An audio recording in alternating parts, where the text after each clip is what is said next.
आदिनाथ ज्योतिष चॅनलवर आपलं सहर्ष स्वागत करत आहे. आपण आता ग्रहांची माहिती घेतोय. त्यात मागच्या भागामध्ये आपण रवी, चंद्र आणि मंगळ यांची माहिती घेतली. आता आज आपण बुध, गुरु आणि शुक्र या 3 ग्रहांची माहिती घेणार. तर आज पहिल्यांदा बुधाची बघूया. तर बुधाचं काय आहे? रवी जसा राजा आहे तसं बुध हा युवराज आहे. मंगळ कसा सेनापती आहे तसा बुध हा युवराज आहे. युवराजचे सगळे गुण त्याच्यात आहेत. आता बुधाच्या कोणत्या राशी आहेत? मिथुन आणि कन्या. आणि त्याची नक्षत्र कोणती 3 आहेत? आश्लेषा, ज्येष्ठा आणि रेवती. ही 3 नक्षत्र आणि 2 राशी याच्यावर बुधाचा अंमल आहे. आता आपण बुधाची माहिती घेताना बुध हा युवराज आहे असं म्हटलंय. मग युवराजाचे सगळे गुण त्याच्यात आहे. अवखळपणा, विनोदी वृत्ती, धडपडेपणा, धरसोडपणा हे सगळे गुण त्याच्यात आहेत. आणि बुध म्हटलं की सगळ्या डोळ्यापुढे तुमच्या काय आलं म्हणजे बुद्धी. बुधाची लोक बुद्धिमान असतात आणि पण चंचल मनाची असतात. आणि द्वित्व हे बुधाचं विशिष्ट गुण आहे त्याच्यातला. द्वित्व म्हणजे काय? एखादा विचार समजा असेल तर तो विचार निर्णय घेताना विचारात त्याच्या गफलत होते. म्हणजे ह्या 2 विषयात आपण हा निर्णय घ्यावा का तो निर्णय घ्यावा, म्हणजे ते पटकन निर्णय घेऊ शकत नाही. निर्णय क्षमता कमी असते. कारण काय? ते द्वित्व. घटनेत सुद्धा द्वित्व दाखवतो बरं का. म्हणजे द्वित्व हे बुधाचं एक लक्षण आहे. आणि बुधाचा कशावर हे आहे? छाप आहे कशावर? तर शिक्षण ह्याच्यावर. ज्ञान, बुद्धी, कुशाग्र बुद्धी, आकलन शक्ती छान असा हा बुध शैक्षणिक संस्थेवर सगळीकडे आपलं प्रभुत्व दाखवतो. शिक्षण संस्था ही त्याला आवडती संस्था आहे. शिक्षण ह्याच्यात आपल्याला कोण सापडतं? प्रोफेसर, शिक्षक. नंतर तो बातमीदार पण आहे बरं का. लहान लहान प्रवास त्याच्यावरनं बघतात. 3य स्थान नंतर बुध त्याच्यावरनं बघतात. आणि हा असा आपला जो बुध आहे, लहरी, विनोदी, अवखळ असा बुध, याची आपण आता आणखीन पण गोष्टी सगळ्या गुण त्याचे बघूया. आणखीन त्याचे व्यवसाय म्हणा, त्याच्यात आजार म्हणा, त्याचे अवयव, ह्या इतर माहिती पण आता आपण बघूया. आता मी जो हा तक्ता लावला आहे त्याच्यानं आपण बुधाची इतर माहिती बघणार आहोत. तर बुध याचा शरीरावर कुठल्या अवयवांवर अंमल असतो? कान, श्रवणेंद्रिय, खांदे, श्वसन संस्था आणि मज्जातंतू एवढ्यावर बुधाचा अंमल असतो. आता बुधापासून होणारे आजार कुठले बरं? अपचन, श्वसन संस्था, मज्जा संस्था, मुकेपणा, बहिरेपणा, स्मृतिभ्रंश ह्याच्यातनं जे आजार निर्माण होतात ते बुधाच्या अंडर येतात. आता व्यवसाय, कोणत्या व्यवसायात बुधाची माणसं सापडतात, व्यक्ती सापडतात? तर शिक्षक, दलाली, वकील, सल्लागार ही लोक मध्यस्थी खूप छान करतात बघा बुधाची लोक. कर वसुली, लेखक, पत्रकार, संपादक, ज्योतिषी, कॉपीरायटर, दुभाषी, छोट्या प्रवासी संस्था, गणिती, इंजिनियर, जनसंपर्क अधिकारी, जाहिरात कंपनी, दळणवळण, पोस्ट व टेलिफोन खाते ह्या ह्याच्यात बुधाची लोक आपल्याला सापडतात. आता त्याचे प्राणी कुठले? ते छोटे छोटे प्राणी जे ते त्याचे प्राणी आहेत. व गाणारे पक्षी. आणि वनस्पतीवर कुठलं अंमल आहे? तर वनस्पती हिरवा रंग त्याचा रंग आहे बरं का बुधाचा. त्यामुळे ताज्या भाज्या आणि विशेषतः पालेभाज्या, हिरव्या भाज्या व वनस्पती. आणि द्विदल धान्य, इथं पण बघा द्वित्व आलं. द्विदल धान्य म्हणजे काय? सलग धान्य नसतं, त्याचे 2 भाग होतात, त्याला द्विदल धान्य म्हणतो. त्यामुळे त्याच्यावर सुद्धा त्याचा पगडा आहे. आता आपण आणखीन एक चार्ट बघूया. बुधाचा एक चार्ट बघू. आता बुधाच्या राशी कुठल्या? मिथुन आणि कन्या. नक्षत्र कुठली? आश्लेषा, ज्येष्ठा आणि रेवती. हे आपण सगळं बघितलेलंच आहे. आता त्याच्या महादशा, आता विषोत्तरी महादशा आपण बघणार आहोत. त्याच्यात रवी ते केतू या ग्रहांना प्रत्येकाला वर्ष वाटून दिलेली महादशेची. तर रवीला कशी 6 वर्ष, मंगळाला 7 वर्ष, चंद्राला 10 वर्ष, तशी बुधाला 17 वर्ष. आता त्याची गती काय? 0° ते 2°34 कला इथपर्यंत आहे. आता दिशा, उत्तर दिशा, तत्व, पृथ्वी तत्व. म्हणजे एक रास भोगायला किती काळ लागतो? 1 महिना. म्हणजे तो जर मेषराशीत असेल 1 महिना, तर तो नंतर कुठे जाईल? वृषभेत. वृषभेत 1 महिना, मग मिथुनेत 1 महिना, मग कर्क राशीत 1 महिना, असं करत मीन राशीपर्यंत तो एक महिना काढत जाईल. आता रत्न कुठलं त्याचं? तर पाचू. त्याच्या हिरव्या रंगावर अंमल आहे, आपण पाहिलं की नाही? पाचू हा हिरवाच असतो बरं का. आणि त्याची दृष्टी रविचंद्राला 7वी दृष्टी आहे, तशी बुधाला सुद्धा एकच दृष्टी आहे, 7वी. आता समजा बुध हा कुंडलीमध्ये चतुर्थात आहे, तर त्याची 7वी दृष्टी कुठे पडेल? दशमावर पडेल. बुधाच्या चतुर्थ भावापासून 7 भाव मोजायचे म्हणजे दशम भाव येतो. ओके नाही? तर आता आपण ही पण माहिती पाहिली. मला असं वाटतं बुधाची माहिती इतकी आपल्याला पुरेशी आहे. गुरुची माहिती बघणार आहोत. आता गुरु हा ग्रह, त्याला कोणत्या 2 राशी आहेत बरं? धनु आणि मीन रास. आणि नक्षत्र कोणती आहेत? पुनर्वसू, विशाखा आणि पूर्वा भाद्रपदा. ती त्याची 3 नक्षत्र आणि 2 राशी ह्या त्याच्या आधिपत्याखाली येतात. आता काय बरं? गुरु ह्या नावावरूनच आपल्या लक्षात येतं, गुरु हा सगळ्याचा गुरु आहे. म्हणजे गुरु माणसाला, व्यक्तीला गुरु मिळाल्याशिवाय तो तरुण जात नाही. त्याला मोक्ष प्राप्ती, मुक्ती प्राप्ती होत नाही. त्याला गुरु लागतं. हा गुरु मिळवणं सुद्धा ह्या गुरुच्या आधिपत्याखाली येतं. आणि गुरुचा शिक्षण संस्थेवर, शिक्षण, ज्ञान याच्यावर प्रभुत्व आहे. आता तुम्ही म्हणाल बुध पण ज्ञानी म्हणतो, बुध पण बुद्धीचा कारक आहे. बुध कसा आहे? बुद्धीचा कारक आहे. पण गुरु हा बुद्धीचा कारक तर आहेच, पण तो ज्ञानाचा कारक आहे. बुद्धीपेक्षा ज्ञानाला तो जास्त महत्त्व देतो. आध्यात्मिक ग्रह आहे. साधना, भक्ती, देव, धर्म यांना पण खूप महत्त्व आहे बुधाकडे. मोक्ष प्राप्ती, परदेशागमन, हे सगळं गुरु दाखवतो. कारण निसर्ग कुंडलीमध्ये 12व्या स्थानी व्यसना कुठली रास आहे? त्याची रास आहे मीन रास. त्यामुळे मुक्ती, मोक्ष, परदेशागमन ह्याचा पण तो कारक आहे. आणि विवाहासाठी आपण त्याला बघतो, गुरुला बघतो. गुरु हा अतिशय समजदार आणि प्रौढ, विचारशील ग्रह आहे. विचारता त्याच्यात पूर्ण भरलेले, अविचारणे कुठलाही निर्णय तो घेणार नाही. आणि गुरुचं आणखीन एक वैशिष्ट्य असं आहे की तो वाढ करतो. अनेक गोष्टी तो वाढ करतो म्हणजे काय? त्याच्या आजारात सुद्धा वाढ असणारे हे असतात बरं का. चरबी वाढणं, आणखीन कॅन्सर ग्रुपच्या अंडर येतं बरं का. कॅन्सर कसा असतो? वाढतो. हो की नाही? तो कळतच नाही केव्हा मोठा होतो तो.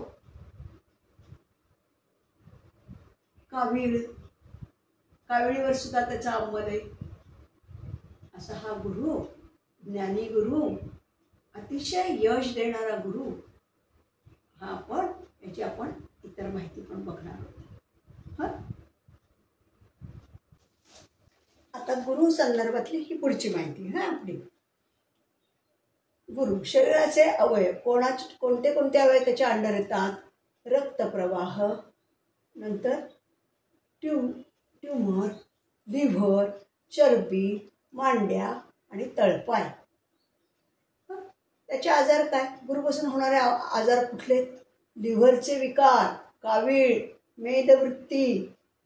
मेदवृद्धी, चरबी वाढणे, कॅन्सर, गळवे, गालगुंड व हत्ती रोग हे गुरुचे आजार आहेत.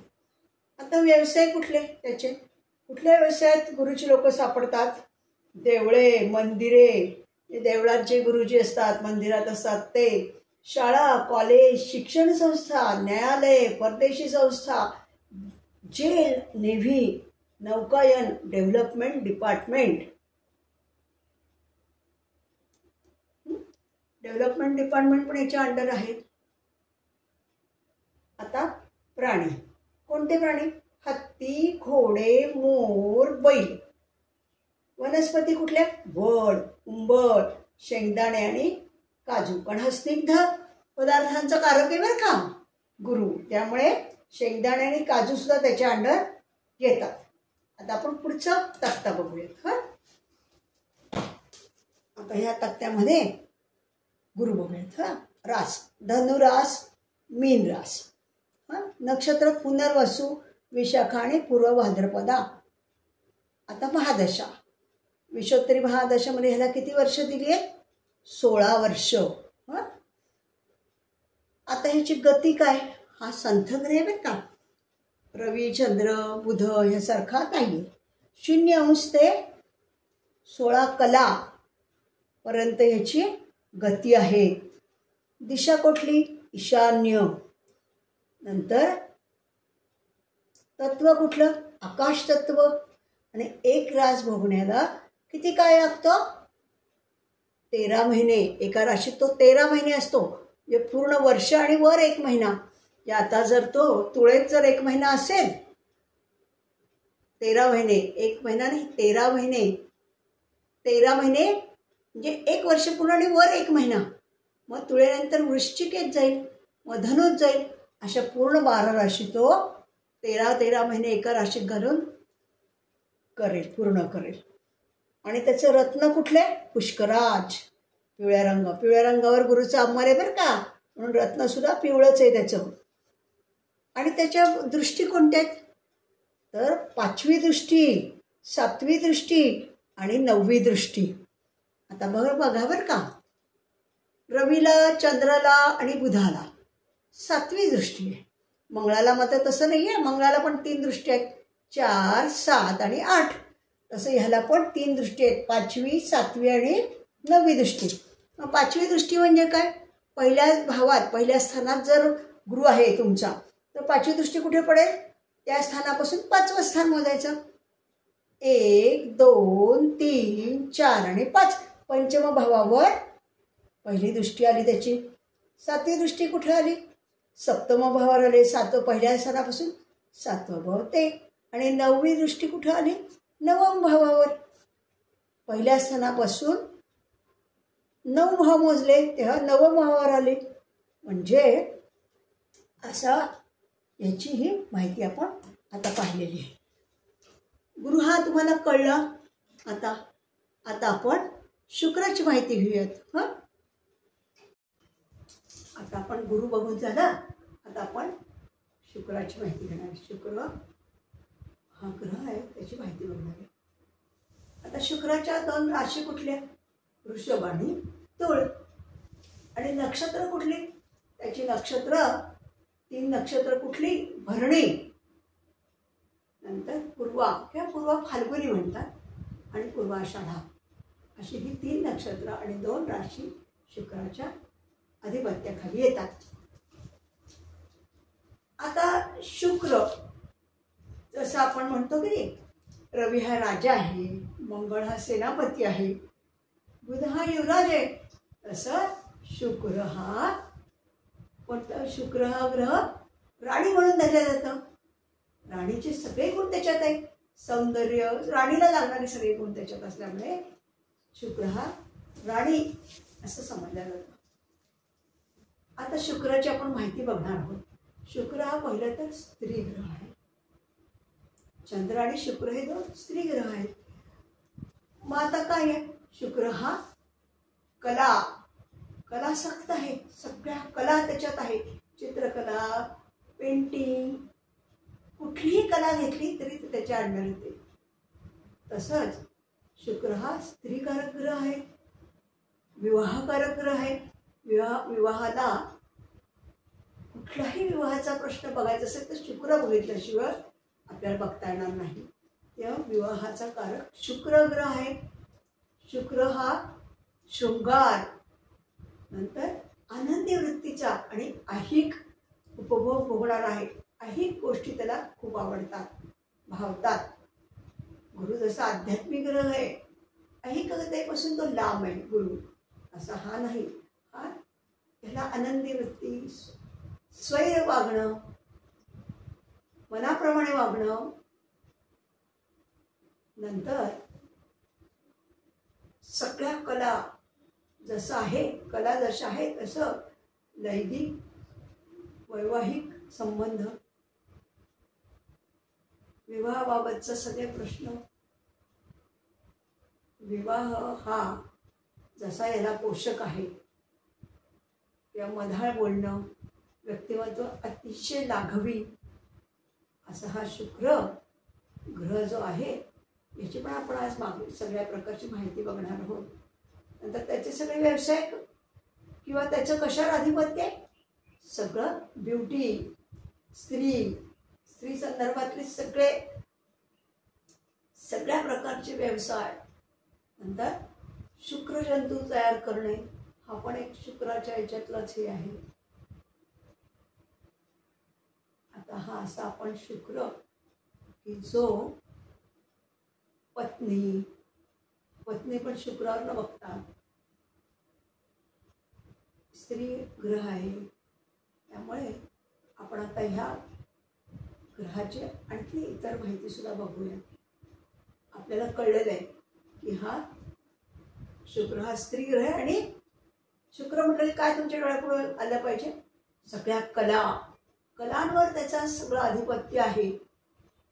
नंतर सौंदर्य, दागदागिने, स्त्रियांना जे जे भावतं ते शुक्राला भावतं, हे लक्षात ठेवा.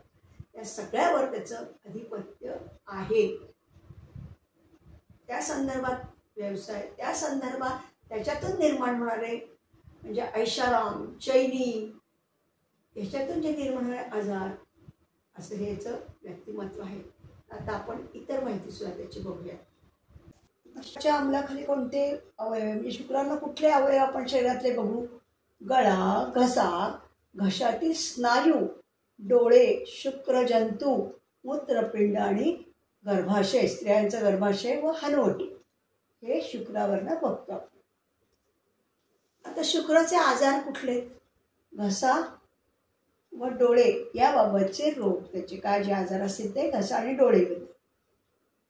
मद्यपानामुळे होणारे आजार, म्हटलं ना ऐशाराम वगैरे जे आहे ना, त्यातच हा मद्यपान होतं. मद्यपानामुळे होणारे आजार, लैंगिक व्यवहारामुळे होणारे रोग, गुप्त रोग, मधुमेह, त्वचा रोग, मासिक पाळीचा त्रास, हे ह्याच्या शुक्राच्या अंडरचे आजार आहेत.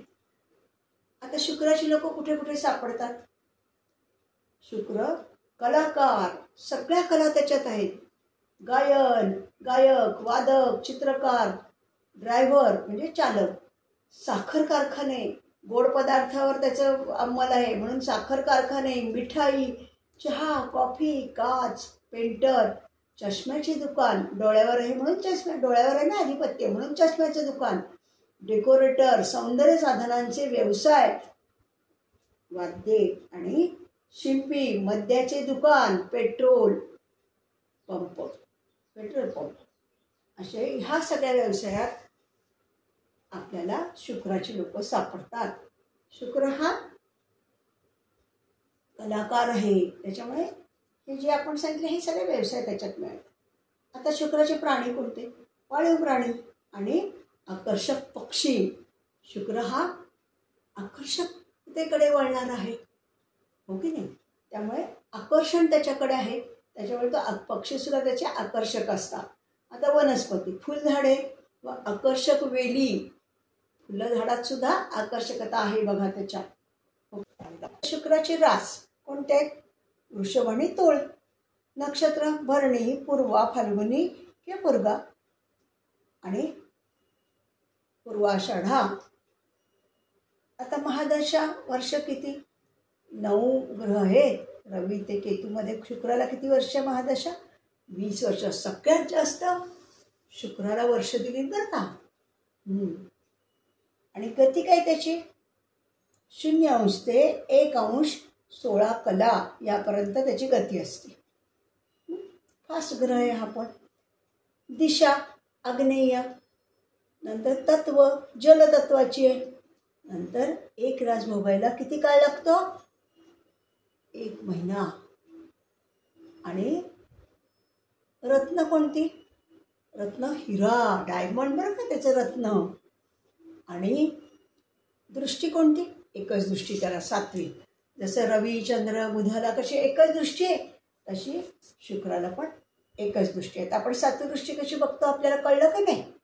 हां, तशी दशमात समजा शुक्र आहे, दशम भावात आहे, तर सात्विक दृष्टी कुठे पडेल? चतुर्थ भावावर पडेल, हो की नाही? तसं हे शुक्राचं आपलं गणित आहे. आता आज आपण बुध, गुरु आणि शुक्र हे 3 ग्रह आणि त्या ग्रहांची बऱ्यापैकी माहिती आपण आज बघितलेली आहे.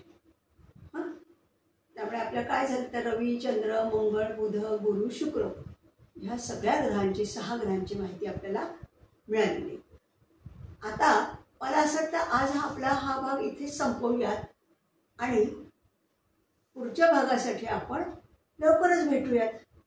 सगळ्यांनी हा भाग बघितला त्यामुळे मी आपल्या सगळ्यांची मनपूर्वक आभार मानते आणि हा भाग मी इथे संपवते. आपण लवकरच सगळ्या पुढच्या भागाला भेटूयात.